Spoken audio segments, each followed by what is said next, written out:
பிரதிபலிப்பதாக இந்த நவாம்ச சக்கரம் அமைந்திருக்கின்றது. நவாம்சம் என்பது ஒரு ராசியின் 9 பின்னம் ஆகும். இந்த நவாம்சத்தை கொண்டு நாம் ஒரு மனிதனுடைய புண்ணியத்தினுடைய பலத்தை தெரிந்து கொள்கின்றோம். அதனால தான் இந்த நவாம்ச சக்கரத்துக்கு இன்னொரு பேர் ஜோதிட சாஸ்திரபூர்வமான பேர் தர்ம வர்க்கா, தர்ம வர்க்கம் என்று பெயர்.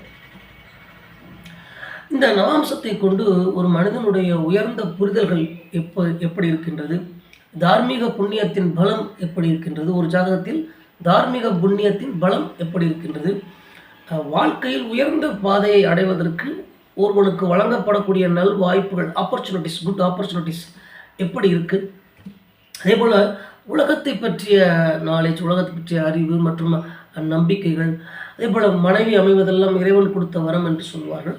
திருமணங்கிற ஒரு புள்ளி ஒரு மனிதனுக்கு அமைந்ததற்கு பிறகு அவனுடைய வாழ்க்கை, அந்த புள்ளியை கடந்ததுக்கு பிறகு வரக்கூடிய வாழ்க்கை